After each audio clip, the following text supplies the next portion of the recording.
masuk hadirat-Mu Tuhan, dengan korban pujian.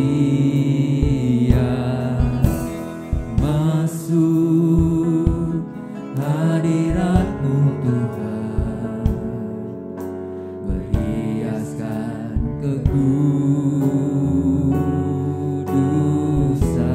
di hadapan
boleh ada di tempat ini. Kami boleh sama-sama berkumpul. Kami mau berfellowship Tuhan. Kami mau menikmati hadirat-Mu saat sore hari ini. Bukan kebetulan Tuhan kalau kami ada di tempat ini. Hari ini Tuhan kami boleh memperingati 60 tahun, 64 tahun pimpinan penyertaan Tuhan atas pelayanan pemuda Pantai Kosta di gereja GBDI Theophilus ini Tuhan. Bersyukur Tuhan, berterima kasih Tuhan. Engkau sudah memimpin menyertai kami Tuhan. Biarlah Tuhan, kami yang ada di dalam periode ini Tuhan, terus kami boleh Tuhan makin berakar Tuhan. Kami boleh makin bertumbuh Tuhan. Dan kami mau siap dibangun Tuhan untuk hormat dan kemuliaan nama-Mu Tuhan. Biarlah Tuhan Engkau terus memakai setiap pengurus, setiap pemuda yang ada saat ini Tuhan. Oh Tuhan Yesus, mereka boleh menjadi saluran berkat. Boleh menjadi contoh, boleh menjadi surat yang hidup di dalam kehidupan mereka. Sehingga mereka pun boleh, oh Tuhan Yesus, mendukung program gereja menjadi gereja yang berkualitas. Mereka pun boleh menjadi pemuda-pemuda yang berkualitas Tuhan. Terima kasih Tuhan, terima kasih. Dan biarlah Tuhan, kami akan mulaikan ibadah kami saat sore hari ini. Engkau yang memimpin menyertai Tuhan, mulai dari awal, pertengahan hingga akhirnya Tuhan. Biarlah hadirat Tuhan boleh kami rasakan. Kami boleh memuji memuliakan Engkau. Bahkan kebenaran firman-Mu Tuhan boleh menuntun setiap kami. Terima kasih Tuhan, terima kasih.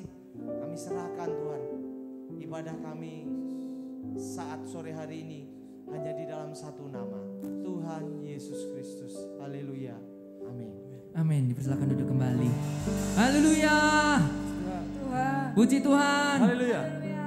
Puji Tuhan. 64 tahun Tuhan sertai pelayanan dari pemuda Pantai Kosta di GBDI Theophilus. Bukan karena kuat, bukan karena gagah kita, tetapi karena anugerah Tuhan. Mari saya undang, kita akan nyanyi Mars Pemuda Pantai Kosta di Blitar. Haleluya.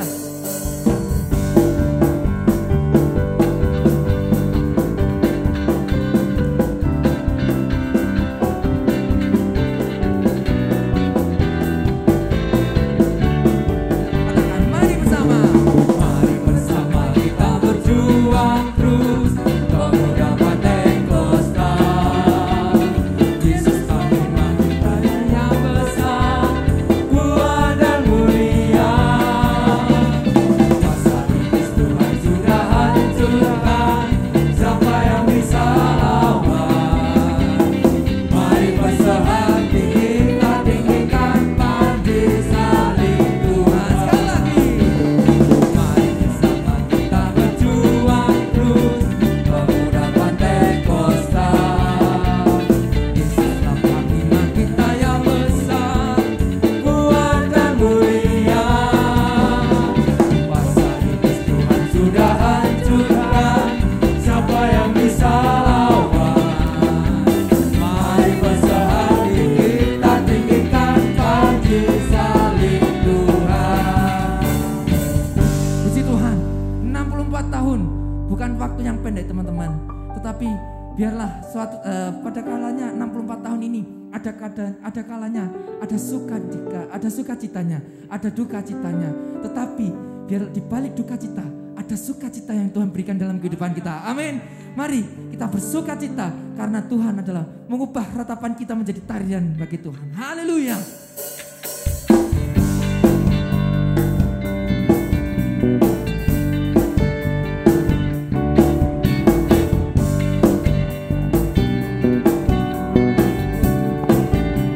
Katakan kau telah ubah ratapanku menjadi tarian. Kau hapuskan keluh kesahku, gantikan dengan pujian.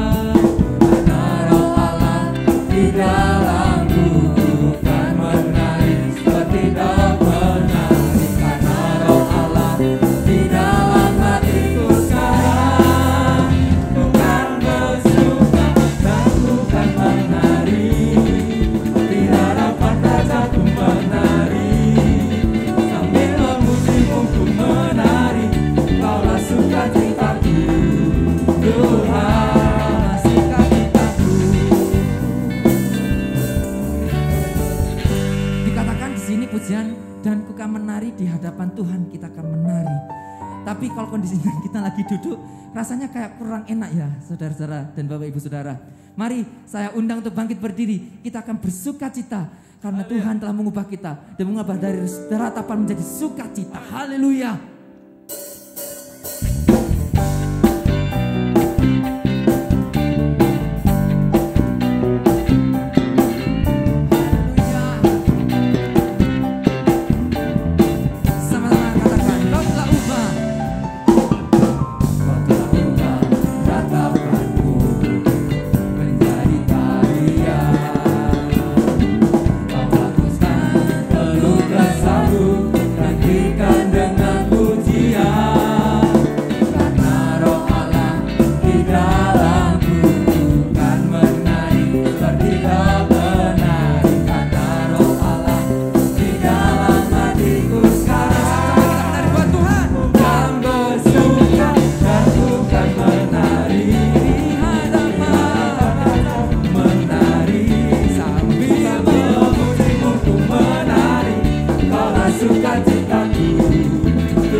Memberikan tema pada ulang tahun yang ke-64 ini adalah berakar bertumbuh. Kalau kita berakar, kita yakin Tuhan yang menjadi pokok anggurnya, pokoknya adalah Tuhan Yesus. Dan kita adalah carang-carangnya. Maka kita akan berbuah untuk kemuliaan nama Tuhan. Yesus pokok. Haleluya.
Engkaulah yang berdaulat atas kami. Sebentar kami akan mendengarkan kebenaran firman-Mu. Biarlah Tuhan Engkau berdaulat atas kehidupan kami. Kami rindu ikan kebenaran firman-Mu. Kami rindu untuk melakukan kebenaran firman-Mu. Terima kasih Tuhan Yesus. Haleluya Yesus. Haleluya. Terima kasih Yesus.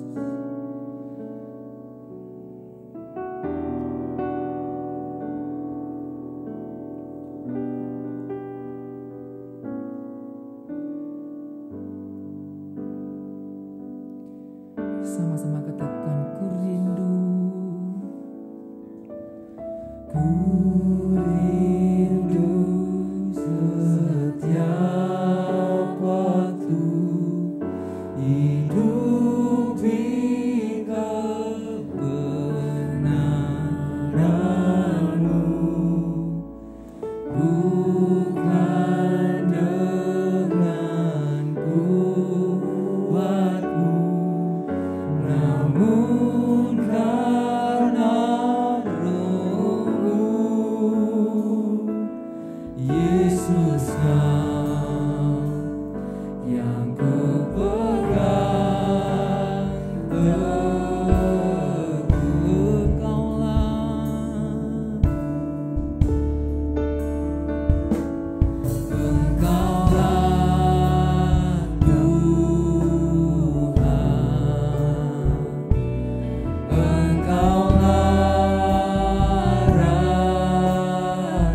Tuhan kami, Engkau Raja kami, Engkau Juru Selamat kami, berdaulat di atas hidup kami.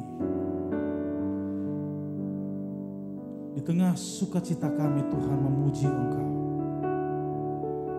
Kami akan mendengarkan kebenaran firman-Mu Tuhan. Urapi setiap kami yang ada di tempat ini.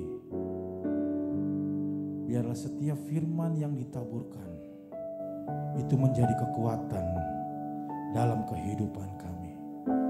Urapi hamba-Mu Tuhan yang akan menyampaikan kebenaran firman-Mu. Hamba tidak mampu berkata-kata tanpa Engkau. Biarlah kuasa Roh Kudus memenuhi setiap hidup kami.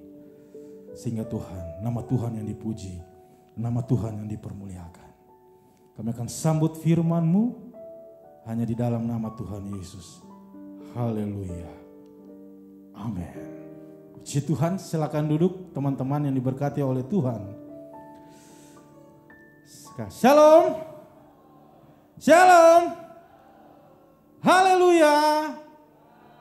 Sekali lagi dengan penuh semangat. Haleluya. Puji Tuhan. Haleluya, puji Tuhan. Amin. Yang diberkati Tuhan boleh lambaikan tangan. Yang bersuka cita, kita sekali lagi bilang kanan kiri, engkau diberkati Tuhan. Kita semua diberkati oleh Tuhan. Puji Tuhan, sama-sama kita akan belajar kebenaran firman Tuhan. Ya, pengurus pemuda memberikan tema berakar, bertumbuh, dan berbuah. Ya.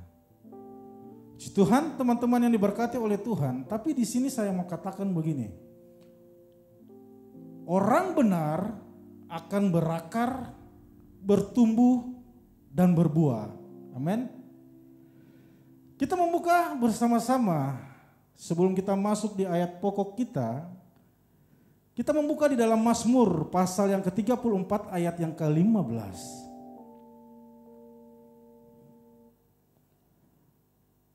Mazmur pasal yang ke-34 ayat yang ke-15. Kalau kita sudah mendapatkannya, sama-sama kita akan membacanya dengan suara yang keras, penuh semangat. Dalam hitungan yang ketiga, 1, 2, 3. Mata Tuhan tertuju kepada orang-orang benar dan telinganya kepada teriak minta tolong. Teman-teman yang diberkati oleh Tuhan, ayat ini berkata mata Tuhan tertuju kepada orang-orang benar. Tolong garis bawahi, ternyata mata dan telinga Tuhan tidak tertuju kepada semua orang dalam hal Dia menolong. Hanya kepada orang-orang tertentu. Dan banyak orang berkata seperti ini. Kenapa ya kalau saya melihat orang itu setiap kali dia berdoa kok dijawab Tuhan ya? Kok setiap dia mengalami pergumulan kok cepat sekali dijawab Tuhan ya? Kenapa saya tidak? Saya mau bilang begini teman-teman, kasih Tuhan itu tidak bersyarat. Amin. Waktu kita berbuat dosa dan kita datang kepada Tuhan dan kita diampuni Tuhan. Karena kita tahu kasih Tuhan itu tidak bersyarat. Ya. Tapi untuk mengalami berkat Tuhan dan janji Tuhan itu ada syaratnya. Selalu dalam Alkitab itu ada syaratnya atau saya mau katakan ada prosesnya. Nah hari ini dikatakan mata Tuhan tertuju. Sayangnya tidak ditulis kepada semua orang Kristen. Ya. Tidak teman-teman. Mata Tuhan tertuju kepada orang benar. Karena banyak orang yang menyebut, oh dia Kristen, tapi hidupnya tidak benar. Mau tahu ciri orang yang tidak benar? Coba lihat di samping kiri kanan. Bilang bukan kamu. Puji Tuhan ya. Nah hari ini kita akan belajar ya. Dan sebelumnya saya mau bertanya kepada teman-teman, siapa di sini yang mau jadi orang benar? Ya. Boleh lambaikan tangan? Semua mau. Kenapa? Karena ada janji Tuhan kepada orang benar. Ada penyertaan Tuhan buat orang benar. Karena mata Tuhan tertuju kepada orang benar, bahkan telinga Tuhan terarah kepada teriakan orang-orang benar. Dan menjadi orang benar itu ada syaratnya. Kita buka di dalam Mazmur 92 ayat yang ke-12 sampai dengan ayat yang ke-5. Mazmur 92 ayat yang ke-12 sampai dengan ayat yang ke-15. Ini menjadi ayat pokok kita pada malam hari ini. Kalau kita sudah mendapatkannya, kita akan membacanya secara bergantian. Pemudi membaca ayat yang ke-12, pemuda membaca ayat yang ke-13 selanjutnya, dan sampai di ayat yang ke-15 kita akan membacanya secara bersama-sama. Mazmur 92 ayat yang ke-12 sampai ayat yang ke-15. Ayat yang ke-12, 1, 2, 3.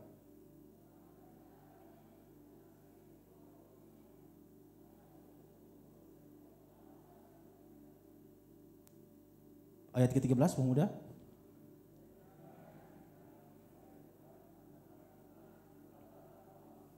Ayat 14 pemudi.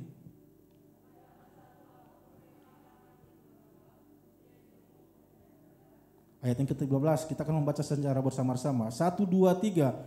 Untuk memberitakan bahwa Tuhan itu benar, bahwa Ia gunung batuku dan tidak ada kecurangan padanya. Firman Tuhan berkata, orang benar akan bertunas seperti pohon korma, akan tumbuh subur seperti pohon aras di Libanon. Mereka yang ditanam di bait Tuhan akan bertunas di pelataran Allah kita. Pada masa tua pun mereka masih berbuah menjadi gemuk dan segar, untuk memberitakan bahwa Tuhan itu benar, bahwa Ia gunung batuku dan tidak ada kecurangan padanya. Teman-teman yang diberkati oleh Tuhan, dikatakan orang benar itu bertunas seperti pohon korma. Kalau dalam terjemahan lama dikatakan bahwa orang benar itu akan bertumbuh seperti pohon korma.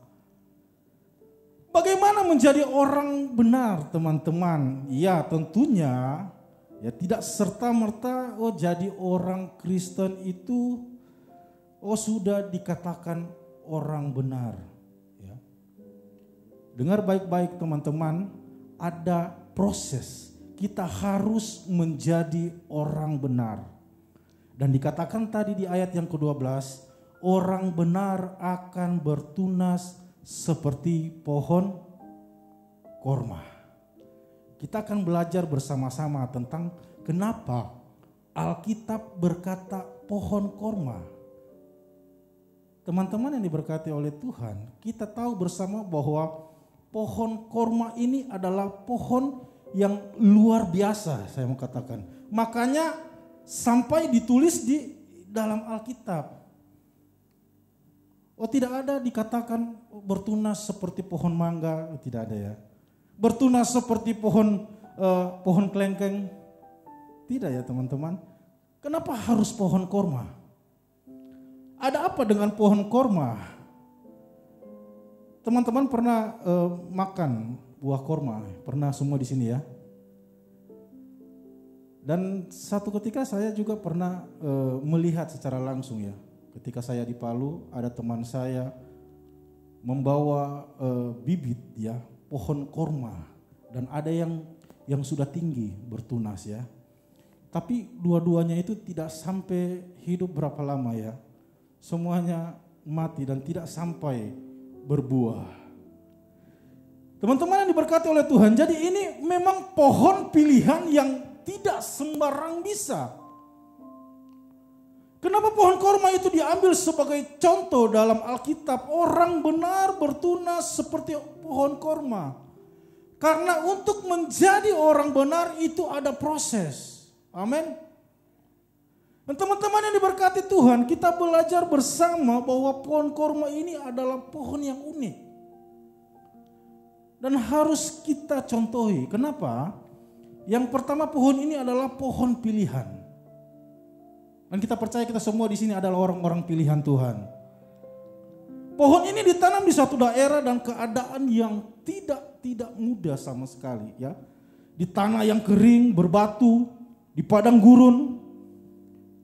Dan hanya orang-orang yang berani hidup dan melewati padang gurun yang akan menjadi orang pilihan Tuhan. Kenapa hanya sedikit orang yang bisa dipilih Tuhan dan diberkati oleh Tuhan? Karena tidak semua orang Kristen mau melewati padang gurun. Manusia semua pengen berada di tempat yang nyaman dan itu tidak dipungkiri, teman-teman, dan juga Bapak Ibu yang ada di belakang. Tetapi kenapa pohon korma menjadi unik?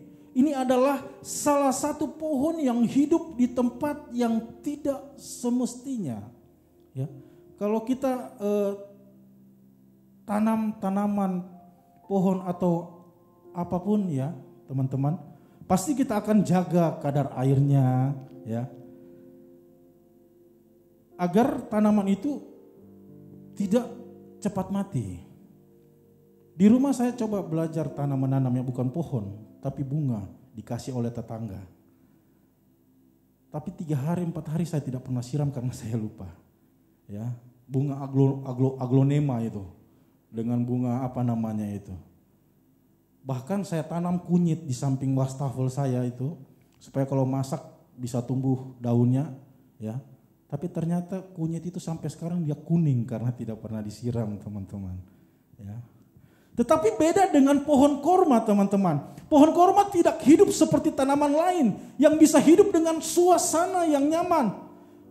Kalau teman-teman cuma jadi orang Kristen yang mau tinggal dalam keadaan yang nyaman, saya bilang maaf, teman-teman. Kayaknya engkau tidak bisa menjadi orang benar. Karena orang benar itu harus bertunas seperti pohon korma. Dan di sini teman-teman yang diberkati oleh Tuhan, renungan singkat pada malam hari ini, di sini saya akan membagi 3 fase atau tahapan untuk kita menjadi orang benar seperti pohon korma. Ada 3 fase, 3 tahapan untuk kita menjadi orang benar seperti pohon korma. Yang pertama adalah berakar. Kolose 2 ayat 6 sampai dengan ayat yang ke-7. Untuk menjadi orang benar, kita harus berakar. Kolose pasal 2 ayat yang ke-6 sampai dengan ayat yang ke-7. Kolose 2 ayat yang ke-6 sampai dengan ayat yang ke-7. Di sini firman Tuhan berkata, ayat yang ke-6, kamu telah menerima Kristus Yesus, Tuhan kita. Karena itu hendaklah hidupmu tetap di dalam Dia. Hendaklah kamu berakar di dalam Dia dan dibangun di atas Dia. Hendaklah kamu bertambah teguh dalam iman yang telah diajarkan kepadamu dan hendaklah hatimu melimpah dengan syukur. Nah, teman-teman yang diberkati oleh Tuhan, di sini saya mau katakan untuk menjadi orang benar seperti pohon korma, kita harus berakar. Dan akar itu tumbuh dengan kuat, ya. Dan saya mau bilang, hidup kita untuk menjadi orang benar, kita akan berakar di dalam Tuhan Yesus. Amin.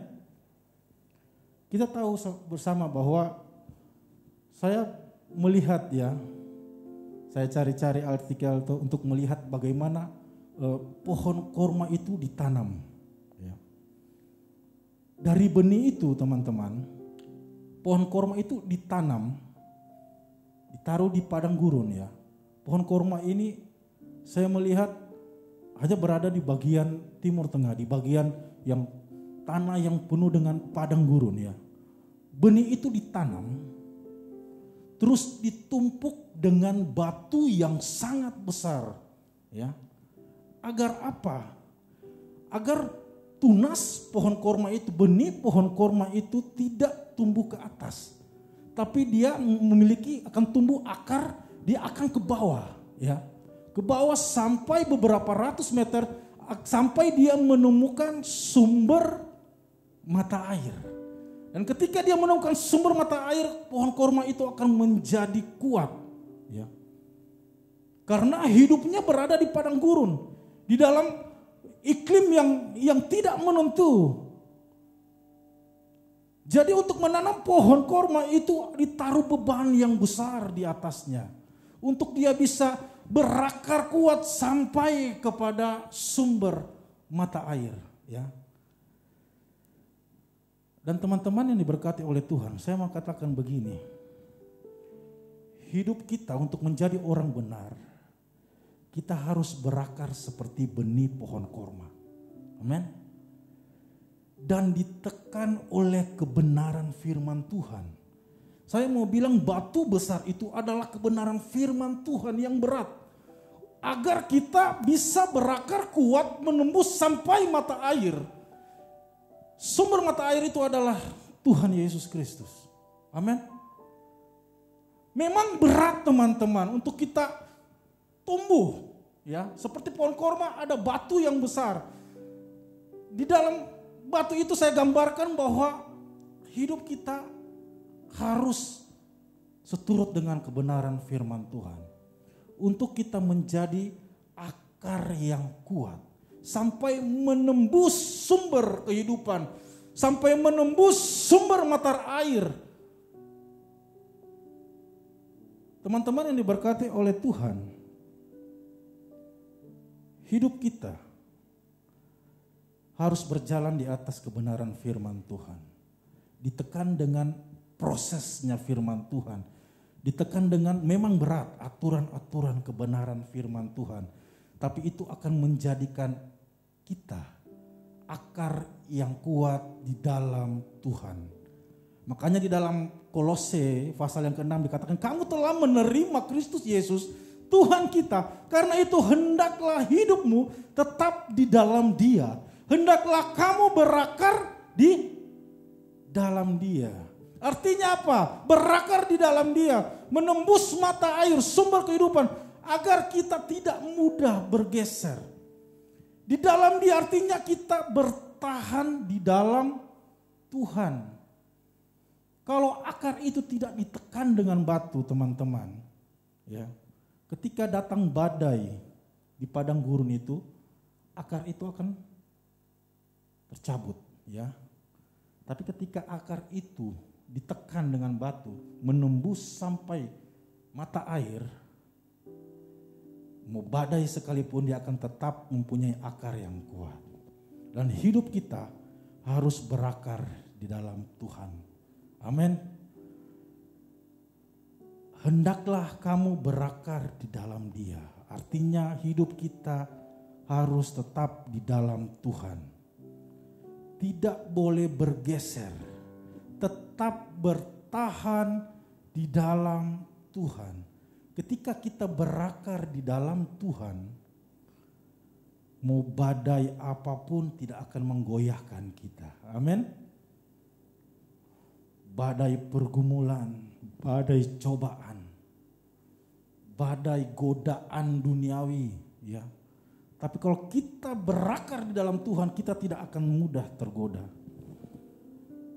Tapi kalau kita memiliki akar yang merambat ke samping, ya, berakar kemana-mana, tidak mau ditekan oleh kebenaran firman Tuhan, tidak mau hidup sejalan dengan kebenaran firman Tuhan, saya percaya kita akan mudah tergoda dengan badai dunia ini. Dan banyak sekali saya melihat pemuda-pemuda, pemudi-pemudi yang tidak mampu hidup di dalam Tuhan, tidak mampu berakar di dalam Tuhan, sehingga tergoda dengan hal-hal duniawi yang membuat mereka harus jatuh di dalam dosa. Kalau teman-teman memiliki akar yang kuat di dalam Tuhan, mau digoda apapun, kalian akan tetap tertanam di dalam Tuhan. Amin. Mau digoda dengan pergaulan, ya. Badai pergaulan sekarang ini luar biasa ya teman-teman di luar sana. Ya. Kalau kita tidak memiliki akar yang kuat, kita akan jatuh di dalamnya. Banyak sekali ajakan-ajakan ya, untuk kita terjerumus di dalam dosa. Ajakan-ajakan di dalam pergaulan bebas, di dalam kita berteman, bahkan di dalam kita, ya kita semua sudah dewasa di tempat ini ya, bahkan goda-godaan di dalam berpacaran ya. Saya selalu mengungkit ini karena kalau kita berpacaran tidak memiliki akar yang kuat ya, kedagingan ini, hawa nafsu ini akan menghampiri kita. Dan banyak sekali pemuda-pemudi jatuh di dalam itu. Jadi saya mau katakan kita harus memiliki akar yang kuat di dalam Tuhan. Ya. Hati-hati teman-teman, ya, pemuda-pemudi, apalagi kalau dalam masa pacaran sekarang ini, wah luar biasa. Semua wah ya ngeri ya. Ada yang bilang begini, oh Kak, kalau berpacaran itu kalau tidak ciuman itu, wah bukan berpacaran namanya itu, ya benar tak? Semua ketawa, ya. Saya harus bilang teman-teman ini, oh kalau berpacaran tidak melakukan seks itu bukan pacaran itu, ya. Saya mau katakan teman-teman yang ada di tempat ini, orang yang benar adalah orang yang menjaga kekudusan. Amin. Orang yang benar akan menjaga kekudusan. Kan Kak, ada yang dibilang tuh, test drive dulu tuh, gitu. Test drive. Kamu pikir ini Mitsubishi Expander yang test drive? Kamu test drive ambulans di bawah itu sana, itu test drive itu duduk di belakang tidur, ya. Tapi kalau kita memiliki akar yang kuat teman-teman, di dalam pergaulanmu, di dalam kalian menjalin hubungan ya, pasti kalian akan menjaga kekudusan itu. Karena orang benar akan berakar dalam Tuhan dan bisa menjaga kekudusan. Amin. Dan yang kedua teman-teman, yang pertama saya katakan, orang benar seperti pohon korma akan berakar di dalam Tuhan. Dan yang kedua, ketika dia memiliki akar yang kuat, maka dia akan bertumbuh. Dan ciri orang bertumbuh, di sini kita melihat di ayat yang ke-7 dikatakan, hendaklah kamu bertambah teguh dalam iman. Ketika kita memiliki akar di dalam Tuhan yang kuat, hidup kita di dalam Tuhan, kita akan bertumbuh di dalam kerohanian kita, bertumbuh di dalam iman kita. Amin. Dan apapun yang akan menghalangi pertumbuhan itu, saya bilang tadi badai semua apa itu, tidak membuat kita bergeser karena kita memiliki iman yang teguh. Amin. Dan yang terakhir, saya minta pemain musik. Dan yang ketiga, ketika kita bertumbuh, orang benar seperti pohon korma akan menghasilkan buah. Buah itu apa? Kita tahu bersama bahwa buah korma itu adalah buah yang saya boleh katakan bisa dinikmati semua ya, di semua orang, dan menghasilkan khasiat-khasiat yang luar biasa.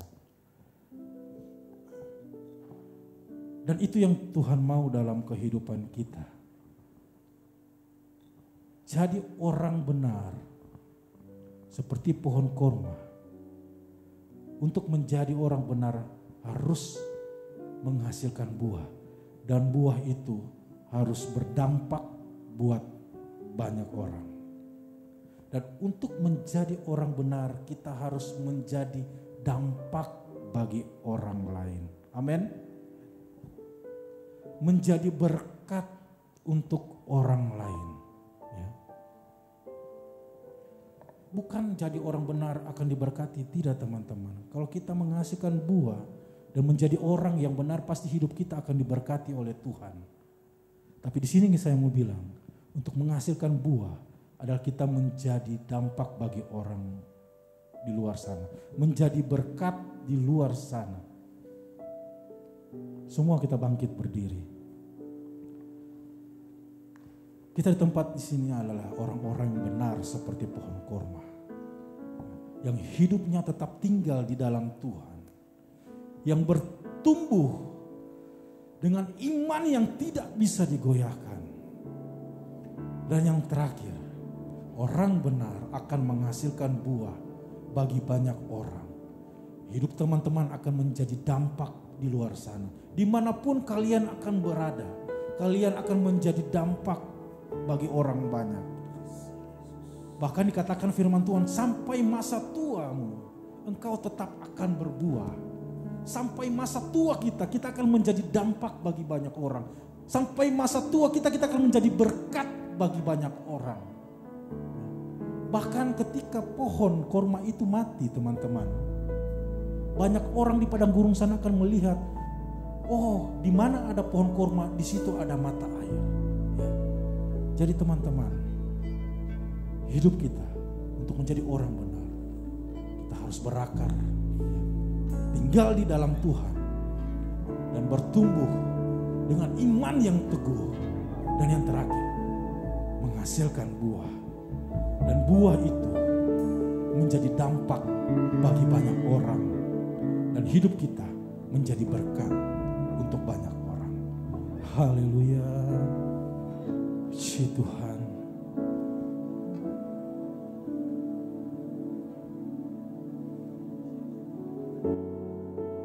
Puji Tuhan. Haleluya. Haleluya. Haleluya. Engkaulah Tuhan. Haleluya. Engkaulah Raja.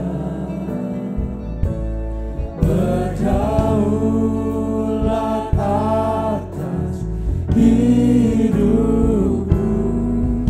Ku berserah. Engkaulah Tuhan. Puji Tuhan. Engkaulah Tuhan. Engkaulah Raja. Engkaulah Raja. Berdaulat atas hidupku. Ku berserah padamu. Engkaulah Tuhan.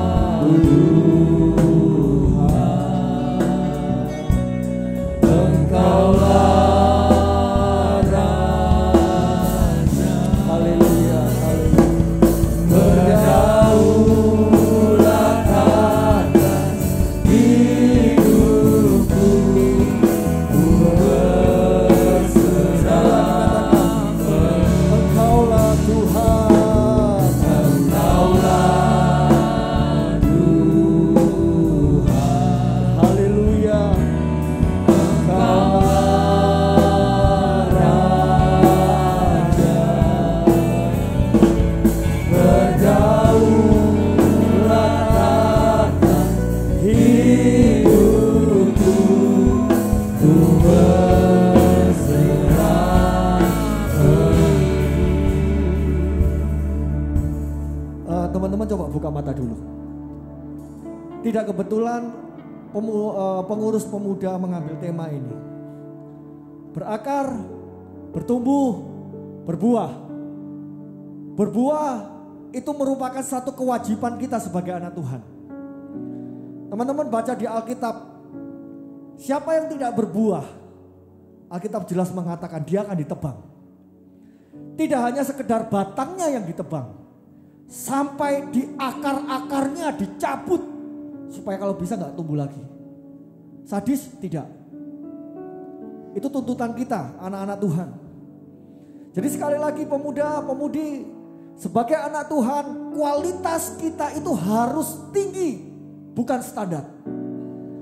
Jadi teman-teman, untuk bisa berbuah harus mengalami namanya pertumbuhan. Untuk mengalami pertumbuhan harus namanya punya akar. Kenapa digambarkan seperti korma? Karena akar korma itu luar biasa. Dia mencari sumber mata air. Dikatakan tadi bisa sampai ratusan meter ke dalam tanah. Begitu sudah bertumbuh, berakar, dia bertumbuh ke atas, batu yang besar di atasnya itu pecah, tersingkir. Jadi teman-teman, kalau hari ini mau tumbuh kayaknya ada batu besar di atasnya. Tumbuh mau cari jalan keluar di sana, ada batu besar di atasnya. Itu tandanya akar teman-teman itu belum kuat karena belum bisa memindahkan batu. Kalau akar itu sudah kuat, dia akan mengalami yang namanya pertumbuhan. Dia akan mengalami yang namanya buah itu yang dituntut oleh Tuhan di dalam hidup kita. Amin. Amin. Camkan ini teman-teman.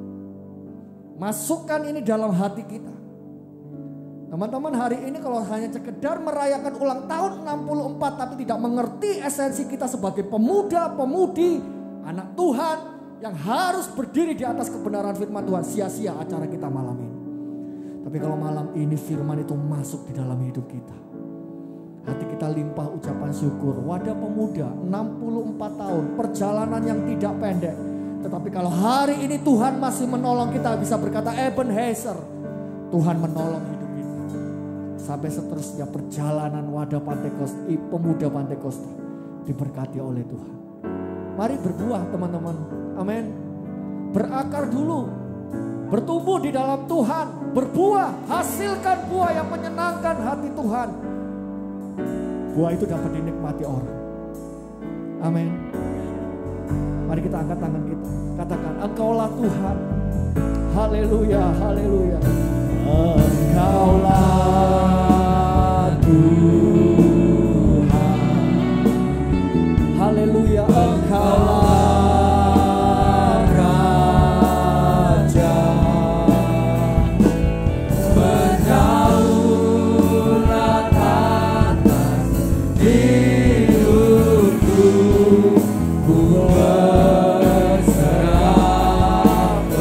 Sekali lagi, naikkan pujian ini. Engkaulah Tuhan,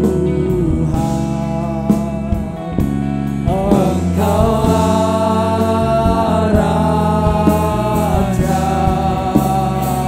Berdaulat Tuhan, berdaulat atas hidup kami. Hidupku berserah. Sambil mengangkat kedua tangan kita katakan Engkaulah Tuhan, Engkaulah Raja. berdaulat atas hidupku, ku berserah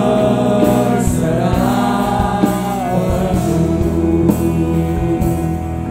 Sekali lagi angkat pujian ini. Engkaulah Tuhan,